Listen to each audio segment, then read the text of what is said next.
you had a theme based around you, what would it look like?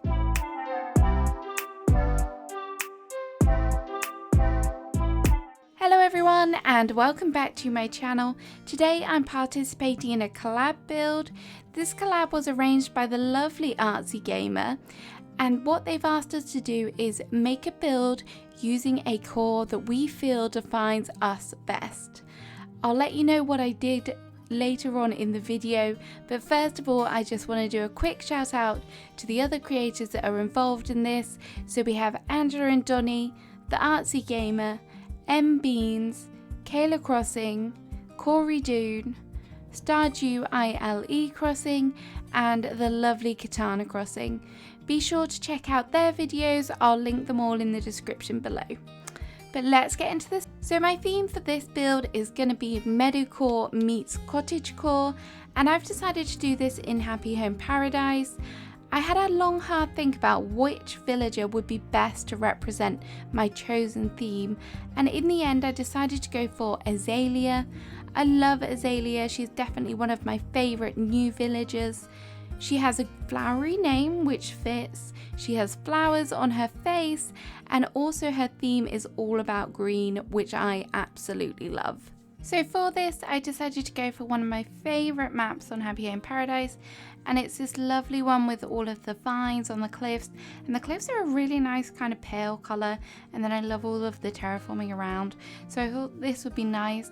I started off by deciding what to do with the house.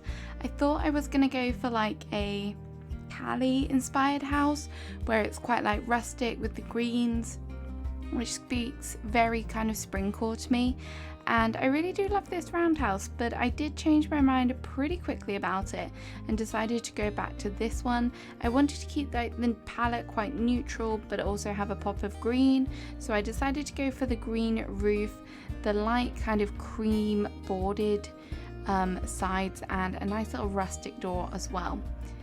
And then I decided to have a little bit of a play around, decide what kind of flowers to go for.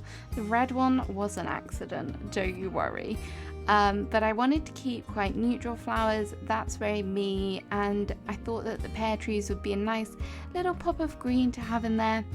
Whilst I was doing this, I looked at the kind of grass and I was like, the summer grass just isn't for me, it's not quite right. So I changed the season to spring. And then I've got some codes left over from my current island that I'm working on, which is my music festival island, and I thought that this dirt path would also fit really nicely here. It's very kind of natural looking and I love the cobblestones on it. So I just had a little bit of a play around trying to make like the walkway to the entrance quite kind of natural. It's got a little bit of a curve in it, which is nice, just helps it feel that little bit more kind of walked in and kind of just cute. Added in a doormat because that's very me and also very kind of cottagey, cozy, so I love that as well.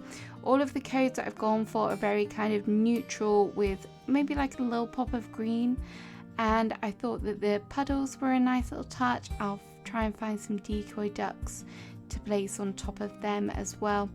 Sometimes it's hard when you're in Happy in Paradise to find the items, but you do get there eventually. I thought that the wheatgrass were nice as well, maybe have a little bit of an overgrown feel to it. The orange or kind of yellowy wheat fields were definitely an accident, I didn't want them in it. They're not really kind of going to fit with my colour scheme, maybe just a little bit too bright. I thought that I had the storefronts unlocked, so I tried to find them because what I wanted to do over in this corner was make a cute little shed. Unfortunately I didn't have them unlocked. I was going to have the curtain partition in front of them, but as I didn't have them unlocked I decided to scrap that idea. I did a little bit of a work on the cliffs while I was doing this. I don't normally do this, but I decided to have the bushes kind of with the little buds on them as opposed to the full flowers. I just really like the kind of differentiation in the colour between the green and the buds. I just think that they're really cute and just something a little bit different to do. On my cliffs I'm just playing around, just messing between the flowers, the bushes, the wheat fields and a few weeds in there as well. just to kind of give it some interest. It's nice that we can edit these cliffs. I wish you could kind of edit all of the cliffs, because then you would really be able to get a full picture as to what's going on, but I understand why you can't. For the fencing, I've decided to go for the white picket fence, again, to help create that cottagey feel. It is obviously a lighter cottage core, there's not so much browns and things going on here. The white picket fence is so cute. I've added in some custom designs, some daisies underneath, because again, I love daisies. I'm just really trying to think about things that I like. We don't have a lot of space, so I really want to get in as much of the items that really speak to me and are some of my favorites in the game. So that's what we're going for. Maybe this is turning into like an animalcore build as opposed to a medical cottagecore build, but hey, it is what it is. For the trees, I'm just going to try and mix up the different heights, something that I love to do, and I think it's so effective in Happy Home Paradise, getting all of the different levels, especially because it's all about the build's very front facing, so I feel that that does really help create some dimension. I decided to add in some of this grass path. I'm going to have a little bit of a greenhouse area. I just thought that that was quite fitting, and again, I love flowers, so trying to keep this very on brand. I didn't want to have a full area because I thought that I could have a little kind of flower patch here. I decided to mix up the dirt path, the light dirt path and the dark dirt path, just to add a bit of variation there, something that I do quite a lot, but I think it really works perfectly. The tree didn't look quite right there, so I've moved that out, decided to extend the flower garden just a little bit more, and just make it a little bit more kind of irregular in the shape so it's not so square, and then just a matter of adding in some flowers. When doing this, I try not to put the same flowers next to one another, just to make it a bit more interesting, and have a nice little mix of the different shades of the flowers. A barrel is a must here, and what would one of my builds be without a barrel? Because you know, hashtag barrel core. And then I'm going to get some smaller items in here as well. I wasn't sure about putting in the Casablanca lily, but I think it works with this kind of theme, and also the colour palette works really nicely as well. Instead of adding in more barrels, I decided to add in the wooden boxes, which I do love as well. I think that the white just worked a little bit better than just overfilling it with brown items.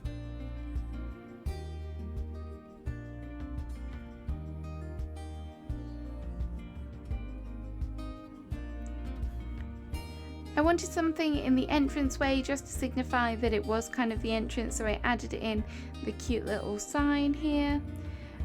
In front of the barrel, I wasn't sure what to do. I really wanted something kind of small. I was a bit limited on some of the items, so decided to add in a little water pump. And then it was time to work on the right hand side. For this area, I've decided to keep it quite natural, quite simple. I'm going to have a little seating area, I think, and maybe a little kind of rocking chair moment, because again, that's definitely one of my favorite items, which I love to use everywhere and anywhere where it will fit. And then for the blanket area, I had a little bit of a epiphany maybe, and decided to move it around a bit. Maybe it should have come forward one, but I just thought this was a good area because you don't want to have a little amount of space. You want to really be able to have things on and off the blanket surrounding it. And I also wanted to get lots of flowers in here just to fully surround the area so it felt like you were in a meadow. When doing picnic areas, I do like to mix up the heights, so I've added in a wooden stool, and then I wanted to get some blankets in. The stack of books is definitely one of my favourite items as well. I love it in this variation, so I wanted to get that in. Adding in a little hat, the wide brim straw hat I love. This isn't my favourite colour variation, but I just love the hat in general, so you can't complain too much. Just customised some Zen cushions just to be more fitting with the theme. I do love that pattern, it's so pretty, and I love that you can put items on top of the Zen cushions. I just feel like that works well. And what would a picnic area be without some snacks? So because it's me, because I have a thing about scones, I've obviously added them in. The cream goes first, don't tell me otherwise. I know it's a whole debate and I'm not trying to start it, but the cream definitely goes first. So here we are, I've pretty much done most of the picnic area now, just a matter of filling the area in with some more flowers. Like I said earlier, I really did want it to have that nice meadowy feel. So it's definitely looking overgrown, so I'm just adding in some wheat fields as well, just surrounding it. One thing that I was quite mindful of when doing this area was not to hide the duck too much in the back. I just wanted to have it peeking through, just looking cute, just really adorable in the back there.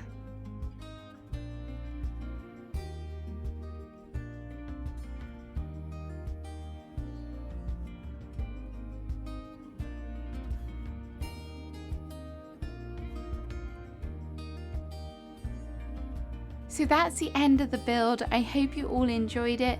Massive thank you to Artsy for organising this once again, and thank you to all the other creators who took part. It was a lot of fun thinking about something else and thinking about what really does kind of represent you in the game. That was so much fun. Don't forget to like and subscribe, and I'll see you again soon with another video. Have a wonderful day, guys.